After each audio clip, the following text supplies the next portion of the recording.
The phone screen was a harsh glare in the dim study. Julian Vance had just flipped to the last page of the thin medical report, his fingertip resting on the cold, printed words. Patient reports long-term use of oral contraceptives. The report was dated last week. Chloe's signature was neat and clear.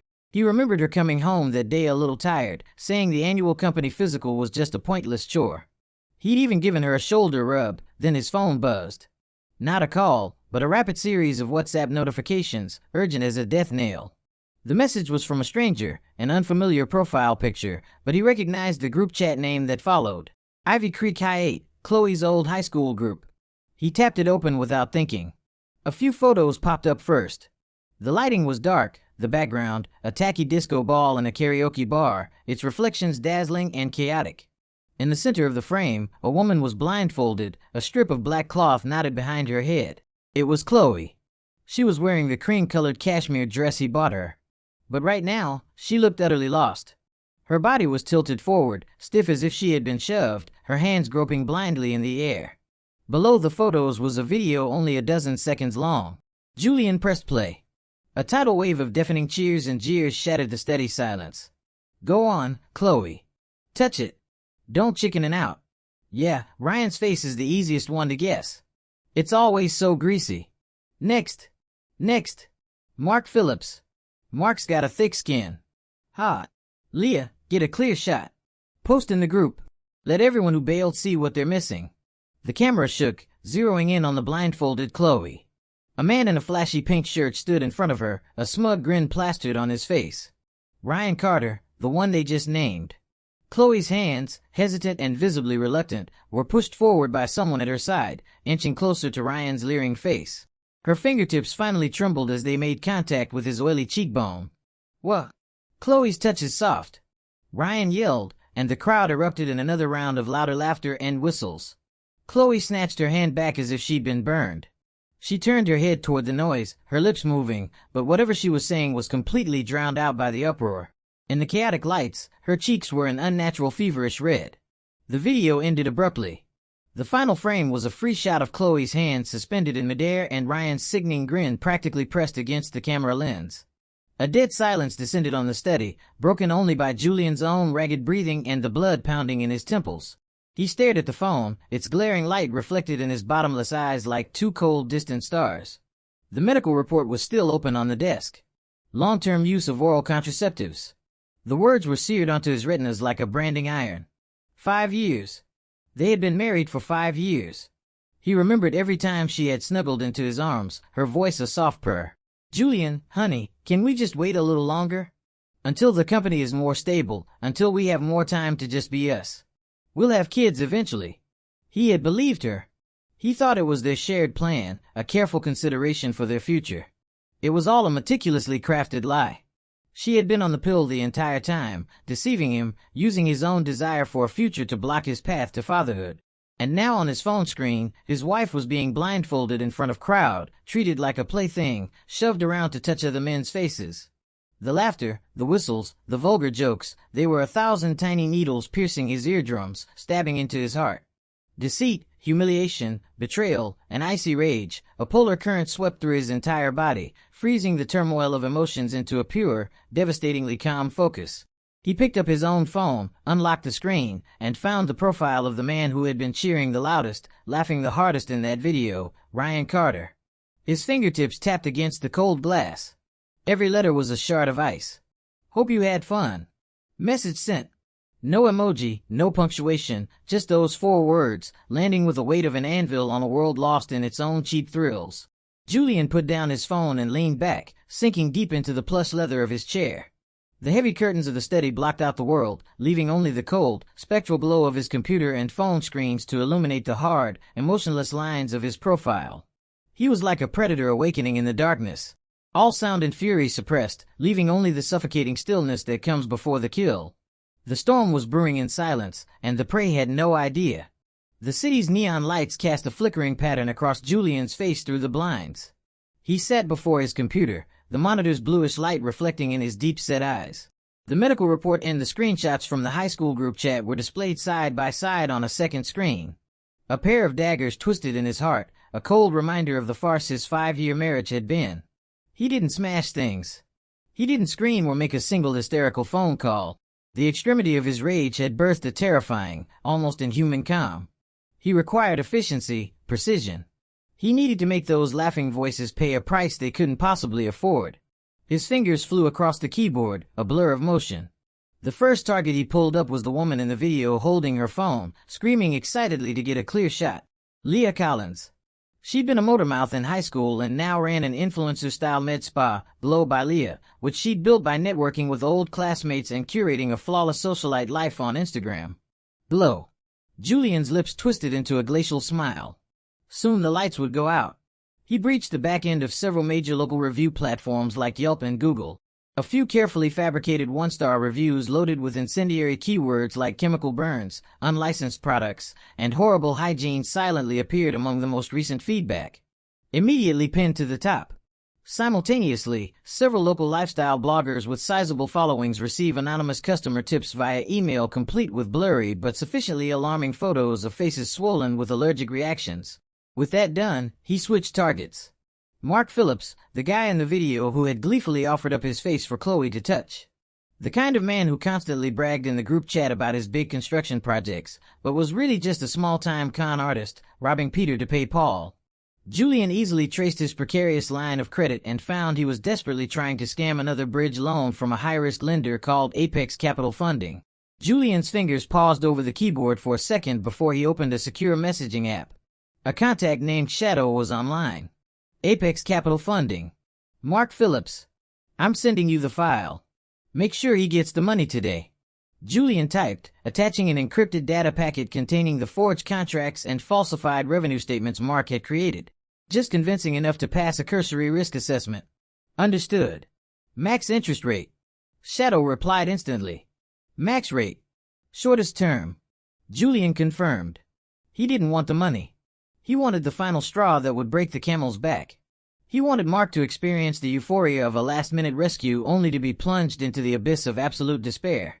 Finally, Ryan Carter, the ringleader, Julian opened a Bloomberg terminal, typing in the stock ticker for Ryan's publicly traded company, Momentum Tech. The candlestick chart flickered on the screen. He pulled up the last few quarterly earnings reports, his eyes sharp as a hawk, and immediately locked on several well-hidden but glaringly obvious to him. Traces of financial fraud, inflated revenues, related party transactions, misappropriation of funds. The methods weren't particularly sophisticated, but they were bold and the numbers were huge. He opened a new document and began to type. A clear, concise, and perfectly documented anonymous whistleblower report enough to bring Momentum Tech crashing down took shape under his fingers. The recipient was set to the SEC's most notoriously relentless enforcement division. The send time was scheduled for 9:30 a.m. the next morning, the exact moment the market opened. By the time he was finished, the sky outside was beginning to pale. Julian leaned back in his chair and rubbed the bridge of his nose. He hadn't slept yet. His eyes showed no trace of fatigue, only a cold, sharp clarity. His phone vibrated on the desk. It was a text from Chloe. Hey babe, the reunion ran super late last night, so I just crashed at a hotel near Leah's place. Didn't want to wake you. Just woke up thinking of you. It's Saturday. I want to get lunch. The sight of the heart emoji deepened to frost in Julian's eyes. He picked up the phone, his thumb hovering over the screen for a few seconds before he replied. Sounds good. Something urgent came up at the office, so I might not make it back for lunch. Let's plan on dinner. His tone was placid without a ripple of emotion. He set the phone down, rose, and walked to the massive floor-to-ceiling window, looking down at the awakening city below. In the first light of dawn, the stealing glass forest looked cold and immense. He was like a grandmaster watching the board, seeing the pieces, all unaware, move inexorably toward the traps he had so carefully laid. The web was set. The first of the prey was about to be snared. Chapter 3. Mark Phillips felt like he'd hit the jackpot. He sat in the garish gold-plated office of Apex Capital Company, his eyes bloodshot from sleepless nights, a scruffy beard shadowing his jaw. Across the desk, the CEO, a bloated man named Mr.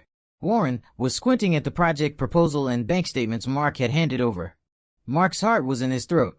This was the nth lender he'd approached. The others had either demanded more collateral than he had or quoted interest rates that were pure extortion. His supposed eco-resort project was a shell company built on hot air. The cash flow had dried up months ago and creditors were practically camping on his doorstep. If he didn't get this money, he was skipping town. Mr. Warren drew out the sound, his fat fingers tapping the proposal. Mr. Phillips, this project of yours, it has potential. Mark's heart sank. He'd heard that line before. It was always followed by a but. Warren's tone shifted. The risk isn't small in this economy. Just as Mark was about to launch into his best sales pitch, the intercom on Warren's desk buzzed. Warren answered irritably. What is it? Oh, I see. He put the phone down. When he looked at Mark again, his beady eyes were shining and his face was wreathed in an effusive smile. Well, now, Mr. Phillips, my apologies. You should have just said a mutual friend put in a good word. This project of yours, Apex Capital, is in for the full amount and the interest. We can be very flexible. Mark was stunned. A tidal wave of pure joy washed over him. A mutual friend. Who? He mentally scrolled through every powerful person he knew and came up blank. But who cared? The money was coming. Mr. Warren, you've saved my life. Mark stammered, so overcome with emotion, he almost lunged across the desk to kiss the man's greasy face. Ha ha. Not at all, Mr. Phillips. We'll have the contract drawn up immediately. Sign on the dotted line and the funds will be in your account this afternoon. Warren boomed, his enthusiasm so over the top it felt surreal. But the promise of a contract and a wire transfer banished any lingering doubts from Mark's mind. At that same moment at the Globe by Leah Mitzpah, 10 a.m. the time when the first client of the day should be arriving. Instead, the salon was thick with tension. The receptionist's face was pale. The phone glued to her ear. Hello, Globe by Leah. What? Mrs. Davis, you're canceling your afternoon facial. May I ask why? An allergic reaction? That's impossible. All of our products are. Hello. Hello. The line went dead. She had barely put the receiver down when it rang again. Is Leah there? Put her on the phone. I used that serum your spa recommended, and my face is swollen like a basketball. You owe me an explanation and compensation or I'm suing. Ma'am, please calm down. I'm sure there's been a misunderstanding. Misunderstanding my ass. It's all over the internet. Your spa uses counterfeit products. You're a scam. You're finished. Leah, dressed in her most expensive Chanel suit, stalked through the salon, her normally perfect makeup failing to hide the fury twisting her features. She had just finished dealing with an irate longtime client who was threatening to report her to the Better Business Bureau when her phone buzzed incessantly. It was a DM from a popular local food and lifestyle blogger. Leah, what's going on? Your spa is getting slammed with bad reviews online, and some of the pictures look really bad. My followers are tagging me, asking what's up. Did you piss someone off? Leah's fingers trembled as she clicked the link. She saw her spa's Yelp page. The top reviews now screaming warnings with attached photos of red inflamed skin. Local forums had threads exploding with sensational headlines. Is influencer spa Glow by Leah a back alley nightmare? And Glow exposed for using black market products. Multiple clients disfigured. The world swam before her eyes. She nearly collapsed. The photos were obviously fake. The lighting was dramatic. The angles all wrong. Someone was setting her up. Who? She mentally ran through a list of her competitors and then her mind flashed back to the reunion last night. The videos she'd taken, the photos she'd posted. A cold dread washed over her. It couldn't be, could it? Just for a stupid joke. Get those reviews taken down. Now, call Yelp. Call Google. And issue a statement. Say, we're the victims of a malicious smear campaign. Call the police. I want to file a report. Leah shrieked at her spa manager, her voice shrill with fear and rage. But it was too late. The negative press was spreading like a virus, and her denials were lost in a sea of outrage and suspicion. The phone lines were jammed with cancellations. Clients already in the middle of treatment saw the news on their phones and demanded to leave immediately, creating chaos. Glow, the brand she had poured her life into, was imploding before her very eyes. At 3 p.m. Mark Phillips's ecstasy reached its peak. The crisp chime of a text message echoed in his office. Chase Bank. A direct deposit of $1,500,000 has been made to your account ending in XXX. Your new balance is $1,502,367.85. I'm invincible. Mark yelled, dancing around his office. He immediately called his most persistent creditors. "Hey Dave, the money, don't worry about it. It's on its way. Principal plus interest. You know, Mark Phillips is a man of his word. Mr. Chun, stop calling. The wire is coming. I'll even have a new project for you next month." He could already see it. His debts cleared, his reputation restored. He even started calculating how much he could skim off the top to lease a new Porsche and maybe take a little trip to Vegas. Humming to himself, he opened his laptop to check his stock portfolio and relax. He typed in the ticker for a tech stock he'd recently invested in. But before the chart could load, a bright red bold-faced news alert popped up. Breaking news. Momentum Tech ticker MMTK under investigation by SEC for significant accounting fraud. Trading halted after stock plummets 30% at market open. The smile froze on Mark's face. His eyes bulged as he stared at the headline, the words blurring together. Momentum Tech, Ryan Carter's company, fraud investigation, halted. An icy chill shot up his spine. He suddenly remembered that a huge chunk of the life-saving loan he just received had been secured by leveraging his shares in Momentum Tech. Ryan had sworn to him the company was solid. That the stock could only go up if Momentum Tech was a fraud. If the stock became worthless, the collateral for his loan would be zero, and those sharks at Apex Capital. Mark's hand started to shake violently. He fumbled for his phone to call Ryan, but his fingers refused to obey. Just then, his office door was slammed open. Apex Capital's Mr. Warren stormed in, flanked by several large, menacing-looking men. The morning's warm smile was gone, replaced by a predatory snarl. "Phillips." Warren's voice was a guttural roar. "You thought you could pull a fast one on me with worthless stock? You'll pay back every single cent I gave you right now. With interest or else." One of the thugs cracked his knuckles, the sound echoing in the small office. Mark stared at the terrifying headline on his laptop, then at the furious creditors before him, and finally at the bank app on his phone, where a number that had brought him so much joy just moments ago now seemed to mock him. A metallic taste filled his mouth. It was over. It was all over. His vision went dark. His body swayed, then slid from his chair like a boneless puppet, collapsing to the floor. His phone clattered to the ground, the screen shattering. The darkness of utter despair swallowed him whole. The collapse was happening on all fronts simultaneously. And all of it just a dozen hours after Julian Vance had pressed send. Ryan Carter woke up to a vicious, throbbing headache. The hangover was a nauseating storm in his stomach, his mouth dry and sour. He fumbled for his phone, the screen's brightness making him wince. 10:30 a.m. He cursed under his breath. Last night's reunion had gotten out of hand. And then a few sycophantic old classmates had dragged him out for a second round, plying him with expensive whiskey until he was blackout drunk. He was rubbing his temples about to call his assistant for an espresso when his phone began to vibrate uncontrollably. It wasn't a single call. It was an explosion of notifications. Hundreds of texts, DMs, and missed calls flooding his screen from company executives, board members, and his most important business partners. A sense of dread seized him, cutting through the alcoholic fog. He shot upright in bed and tapped on the first message from his company's corporate secretary. It was a single line of text that felt like an ice pick to the eye. "Ryan, it's a catastrophe. The SEC is here. They have a warrant. They're saying we're under investigation for massive accounting fraud. They're seizing all our servers and financial records.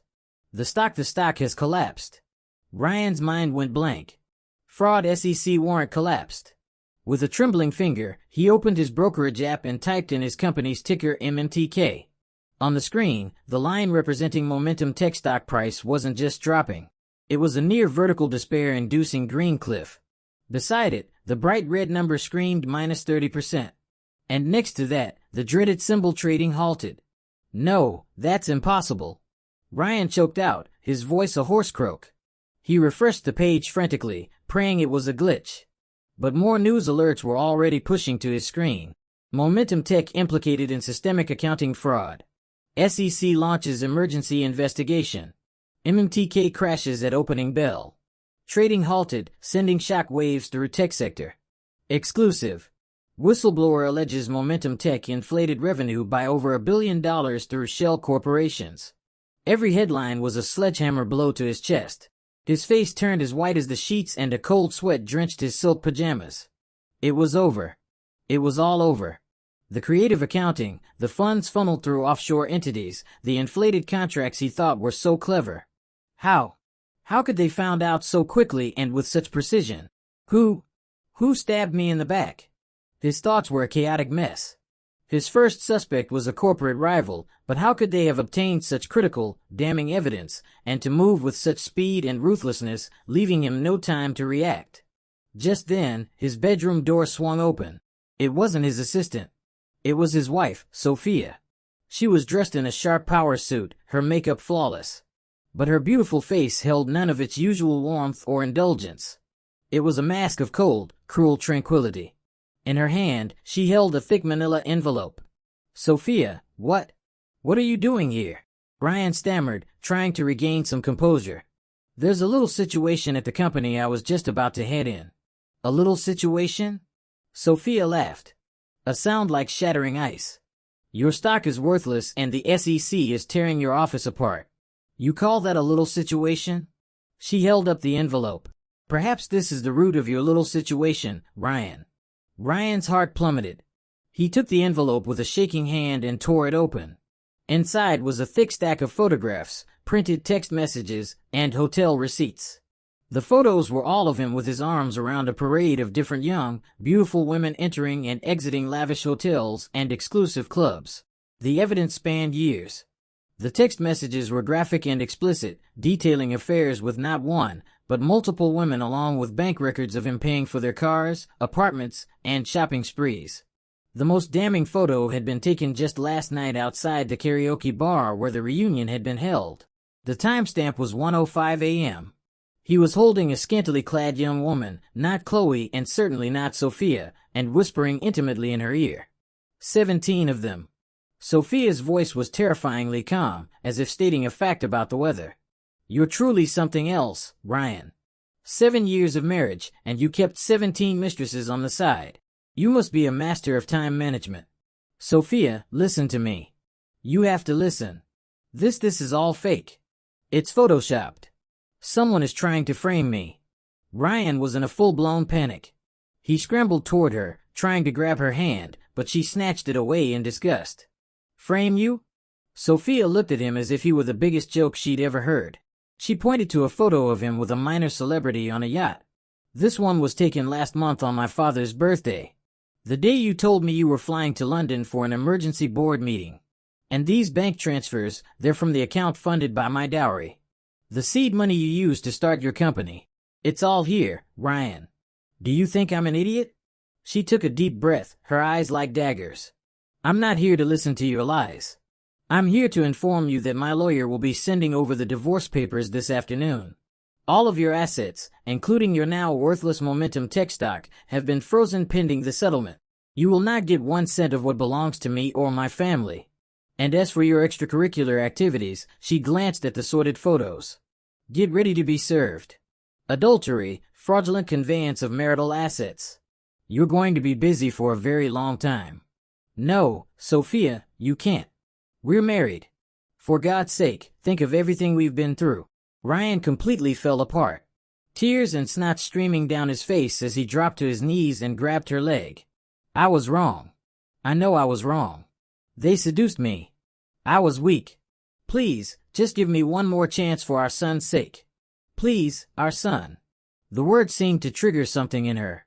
She ripped her leg away from his grasp and looked down at the man who was once a titan of industry and was now a pathetic, groveling mess. Her eyes were filled with pure, unadulterated hatred. "You don't get to say his name, and you certainly don't get to say the word married. You remember this, Ryan. Everything you lost today, you did to yourself." With that, she turned her back on the broken man on the floor. She walked out, her back straight, her heels clicking on the hardwood floor like the steady advance of a drawn sword. "Sophia, Sophia." Ryan's desperate screams echoed in a vast empty bedroom, but there was no reply. He lay crumpled on the floor, surrounded by the scattered evidence of his own filth and deceit. On his phone, the stock ticker was a monument to his ruin, and the missed calls were a chorus of doom. His company was gone. His family was gone. His reputation was gone. And his money was gone. An immense suffocating tide of fear and despair pulled him under. He couldn't understand how it had all happened. Who could have possibly orchestrated his complete and utter destruction from the heights of success to the ninth circle of hell in less than 24 hours? His phone buzzed.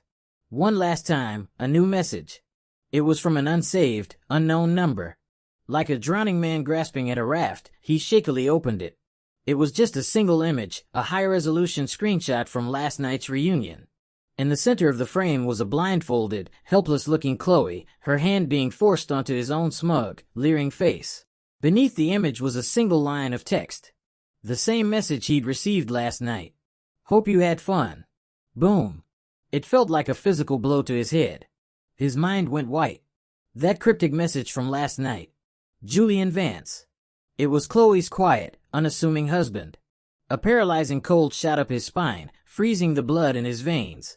He remembered Julian's eyes, always so deep and detached, as if he were watching the world from a great distance. It wasn't silence, it was dormancy. It was the dead calm of the ocean before a hurricane.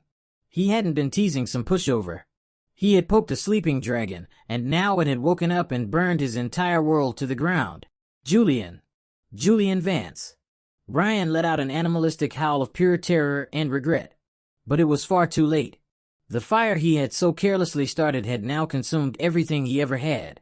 Julian sat in the VIP client lounge of Roth Adler and Finch, the city's top law firm. Through the panoramic window, the downtown skyline glittered and sunlight cast bright squares on the polished obsidian conference table. The air smelled of expensive coffee and old money. Across from him sat David Roth, a senior partner with meticulously combed hair and gold-rimmed glasses. Roth was a legend in divorce and corporate litigation, renowned for his aggressive tactics and undefeated record with fees to match. Mr. Vance, the evidence you've provided is airtight, Roth said, his voice calm and professional. He pushed a thick file across the table toward Julian. Mrs. Miller's long-term undisclosed use of contraceptives constitutes a material breach of the marital contract, specifically regarding the mutual understanding of procreation. This is legally defined as fraud. Furthermore, her participation in a lewd and degrading activity in a public setting documented by video has caused severe emotional distress and damage to your reputation, violating the basic tenets of fidelity and public decency. He paused, tapping a manicured finger on a file.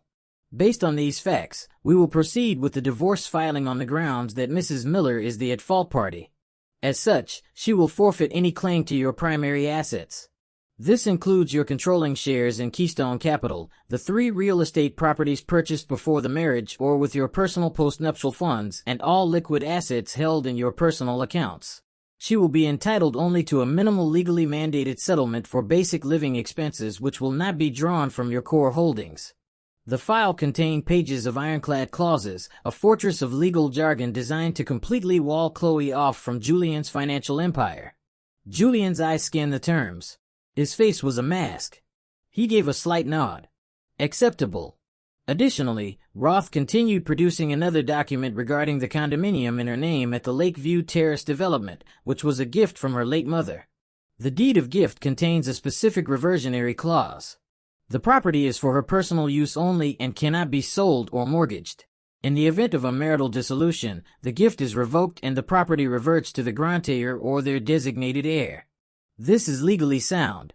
Good. Julian's voice was flat. His mother had adored Chloe and insisted on giving her the apartment. Now it would return to its rightful owner. He would strip Chloe of everything that connected her to him. Finally, Roth leaned forward slightly, his voice dropping regarding your request for a specific venue for the formal separation announcement. This falls outside our standard legal services. However, as your counsel, I must advise you to ensure any actions taken remain within the bounds of the law to avoid any potential countermeasures. Julian lifted his bone china coffee cup. The bitter liquid did nothing to stir the placid surface of his composure.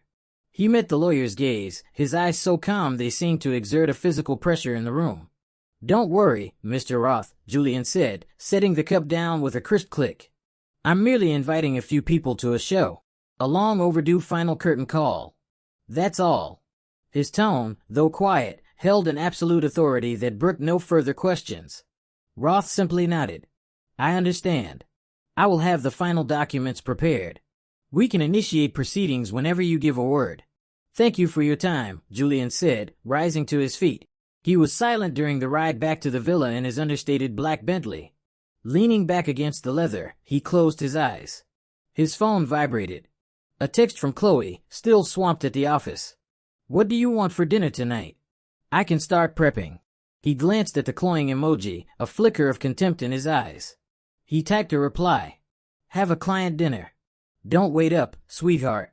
The car pulled up to their modern 3-story villa.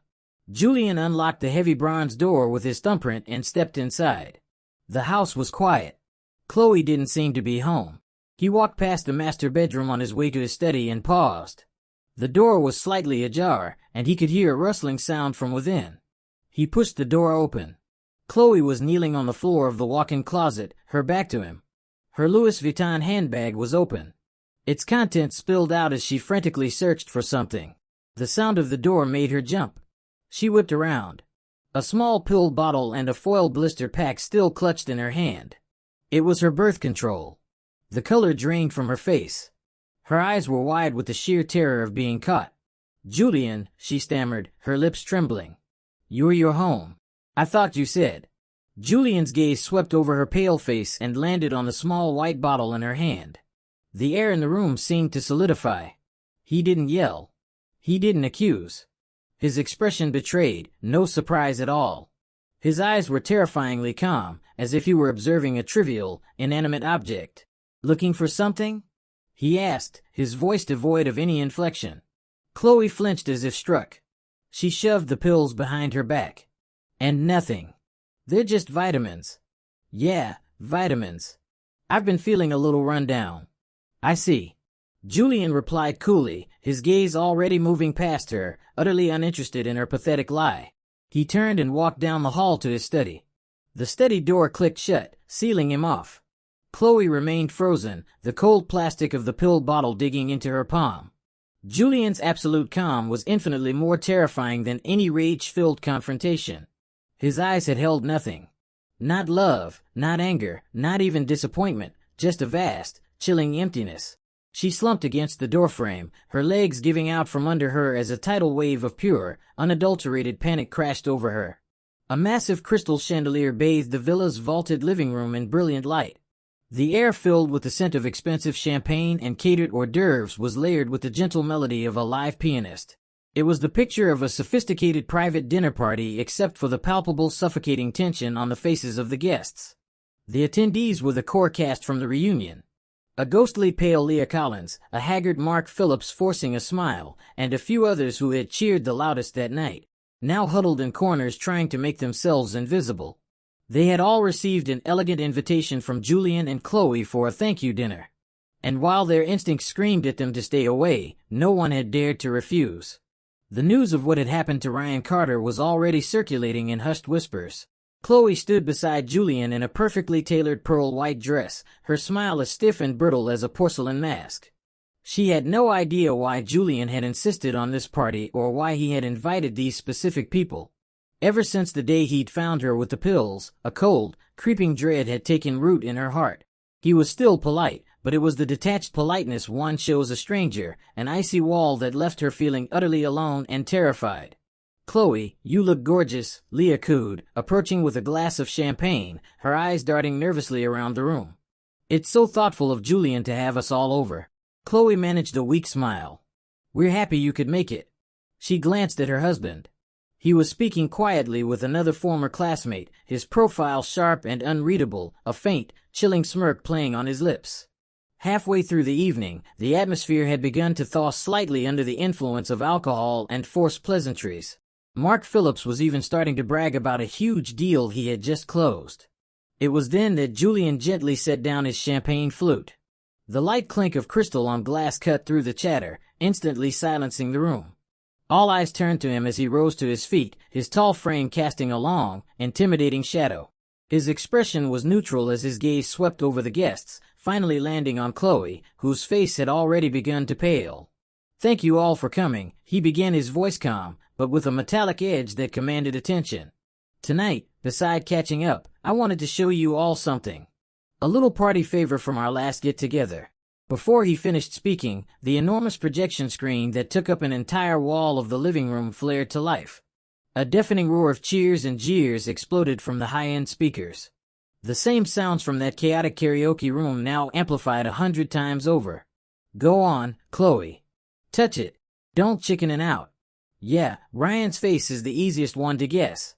Leah, get a clear shot. Post it in the group. The image was crystal clear, far sharper, and more damning than the grainy video on his phone. There on the massive screen was Chloe blindfolded and helpless. Her hand being physically forced on Orion Carter's smug face while the crowd's expressions were a grotesque collage of drunken excitement. Ryan's loud shout, "Whoa!"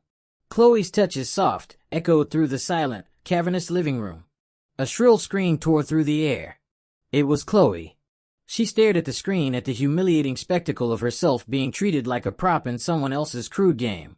The blood drained from her face, leaving it a deathly white. Shame and horror washed over her in a suffocating wave. Turn off. Julian, please turn off. I'm begging you, she cried, her voice cracking as she lunged for his arm. He sidestepped her with fluid grace. He didn't even look at her. His cold gaze moved slowly, deliberately over the faces of his guests, each one now a mask of shock and horror. Leah's champagne glass slipped from her fingers and shattered on the floor.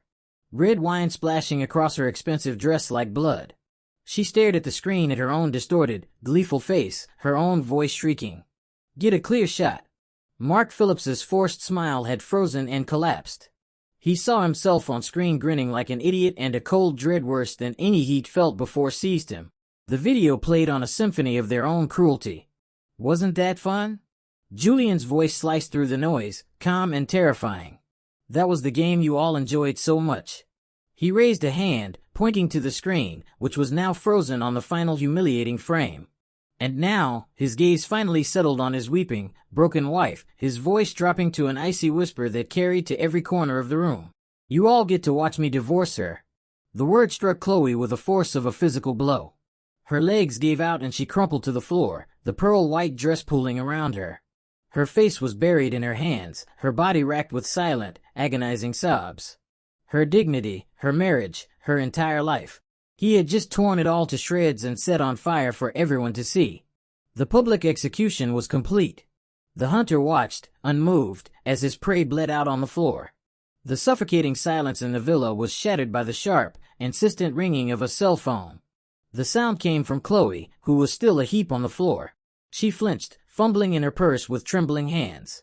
The screen read, "Mom," grasping it like a lifeline, she answered, her voice choked with sobs.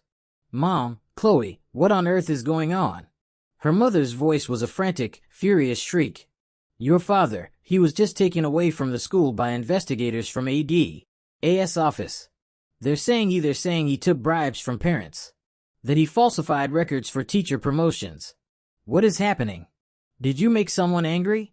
Boom. Another bomb detonated in Chloe's mind, leaving only darkness and a high-pitched ringing. Her father. Her father. The high school principal who had spent his entire life obsessing over his reputation, arrested for bribery. Her head snapped up, her horrified gaze locking onto the man standing in the shadows, watching her with the cold detachment of a god. There was no surprise on Julian's face, only the calm certainty of a plan coming to fruition. It was him. It had to be him. Mom. Chloe's lips moved, but no sound came out. And that's not all. Her mother wailed, her voice thick with accusation. Your brother just called, crying his eyes out. He said his partners kicked him out of a startup. They're accusing him of embezzling funds and they're pressing charges. Chloe, what did you do? Is it him? Is it that husband of yours? Chloe couldn't hear the rest. The phone slipped from her nerveless fingers, thudding softly onto the plush carpet. She sat there, her eyes vacant, her soul hollowed out. It was over. Everything was over. Her family, her support system, the last tattered remnants of her life. Julian had incinerated it all without a flicker of remorse. He wasn't just destroying her. He was salting the earth, ensuring she had nowhere and no one to run to. The other guests were frozen in terror. Leah bit down hard on her lip to keep from making a sound, terrified of drawing the monster's attention. Mark had shrunk into a sofa cushion, wishing the earth would swallow him whole. They were witnessing a level of vengeance so total, so utterly devastating it chilled them to the bone. Just then, there was a soft knock at the villa's main door. The housekeeper opened it to admit two men in impeccable suits carrying briefcases. The man in the lead was David Roth, his gold-rimmed glasses reflecting the light. Roth walked directly to the center of the room and nodded to Julian. "Mr. Vance, it's time." Julian gave a slight affirmative grunt. Roth turned his attention to the broken woman on the floor. His voice was steady, professional, and as cold as the legal statutes invoked. "Mrs. Miller, good evening. I am David Roth, Mr. Vance's legal counsel. On his behalf, I am formally serving you with this divorce settlement and notice of asset division." He retrieved two thick documents from his briefcase and held them out to her. Chloe's glazed eyes fell upon the cover page. The words divorce agreement were branded into her vision. "No, I won't sign." She whispered a final desperate plea in her voice. She looked up at Julian, tears streaming down her face. "Julian, honey, I know I was wrong. I'm so sorry. Please, just give me one more chance. I'll do anything you say. Please don't do this. Please." Her begging was pathetic. Julian simply looked down at her, his eyes a barren wasteland, devoid of any emotion. He didn't say a word. He just gave a slight tilt of his head, signaling for Roth to continue. Roth, his face impassive, began to read the terms aloud. "Pursuant to this agreement, based on Mrs. Miller's admission of significant fault during the marriage, including but not limited to fraudulent concealment of contraceptive use and public acts resulting in severe emotional distress to her spouse, Mr. Vance is filing as the aggrieved party. Therefore, Mrs. Miller forfeits all claims to Mr. Vance's primary assets, including all shares of Keystone Capital, the premarital properties known as the Cloud Crest Villa and the Horizon Tower penthouse, the postnuptial personally funded property at One Riverfront Plaza, and all funds and securities held within Mr. Vance's personal accounts. Mrs. Miller will receive a one-time legally mandated settlement of $500,000 for basic living expenses. Furthermore," Roth turned a page, his voice unwavering regarding the condominium at Lakeview Terrace. "Deed of gift records confirm a reversionary clause. As the marital relationship which was the basis of a gift is being dissolved, ownership of the property legally reverts to the heir of the grantor, Mr. Julian Vance. You will have 30 days to vacate the premises and transfer the title." He closed the file. "In summary, Mrs. Miller, you have 7 business days to sign this agreement. If you refuse, we will file a contested divorce suit in court. All associated legal fees will be your sole responsibility." Roth placed the documents and a pen in front of her. "Please sign here. 500,000, walk away with nothing. Lose the apartment." Chloe mumbled the words, each one a new twist of a knife. She looked from the pen to Julian, her eyes screaming for mercy. Julian finally spoke, his voice quiet but absolute. "Sign it. It's your last and only option." He paused, his gaze sweeping over the terrified audience before returning to her. "Unless you'd like the DA to find more evidence of your father's bribery. Or perhaps the amount your brother embezzled needs to be recalculated." The threat was naked, cold, final. Chloe's body trembled, the last of her strength draining away. She had no cards left to play. Her pleas were meaningless against the cold, hard wall of his power and resolve. Under the horrified and pitying stares of the people she once called friends, Chloe reached for the pen. It felt as if it weighed 1,000 pounds. Hot tears splashed onto the signature line, smudging the ink, biting her lips so hard she could taste blood. She signed away her life. Roth collected the signed documents. "Mr. Vance, it is done." Julian nodded, his gaze not lingering on Chloe for even a second. He turned to his remaining guests. "Thank you for coming. You may see yourselves out." It was a dismissal. They practically scrambled over each other to escape the house of horrors. Soon, the only people left were Julian and the empty shell of the woman on the floor. He walked to the window and stood with his back to her, looking out at the dark night. His reflection was a cold stone silhouette. "Be out of here by 9 a.m. tomorrow," he said, his voice flat. "You have 3 days to clear out the condo. Leave the keys with the concierge." Without another word, he turned and walked to his study, the heavy door closing behind him with a soft final thud, sealing the two of them in separate worlds forever. In the vast, opulent living room, all that remained was the sound of Chloe's choked, hopeless sobs echoing in the cold, empty air. Chapter 8. The city lights bled into a blurry watercolor through the Rain Street car window. Julian sat in the back of the Bentley. Eyes closed, The hushed tones of a classical symphony filled the cabin, insulating him from the storm outside. His phone vibrated. A secure message from Shadow. The words were sparse. Mark Phillips' rooftop jumped. Confirmed. Done. Julian opened his eyes. There was not a flicker of emotion in their depths. He typed a reply. Clean up. Understood. Came the immediate response. Mark Phillips, the fool who had offered up his face at the reunion. Driven to the edge by predatory loans, he had chosen the only exit he could find. It was an expected outcome. When greed and stupidity are weaponized, self-destruction is the logical conclusion. The thought was a minor data point, a loose end to be tied up. As the car swept through the financial district, giant LED billboards flashed the evening news. The anchor's voice was a muffled drone, but the headlines were clear enough. Breakthrough in the Momentum Tech accounting fraud case. Former CEO Ryan Carter has been formally arrested by federal agents. All personal and corporate assets have been frozen. He faces a sentence of 10 years or more. The screen cut to footage of Ryan's arrest. The once slick tech mogul was unrecognizable in a drab prison jumpsuit, his hair matted, his eyes vacant, and hollowed out with despair. He was a pathetic, broken figure, shielding his face from the cameras as he was led away. Julian's gaze passed over the screen without interest. Ryan's fate had been sealed the moment he pressed send. Prison, public disgrace, financial ruin, a far more fitting punishment for a man of his vanity than mere bankruptcy. The car turned onto a quieter street. A storefront with a sign that read "Glow by Leo" was dark and shuttered.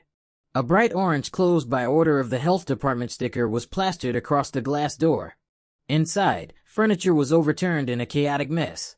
A woman in a raincoat was hauling the last of her boxes into a beat-up moving van.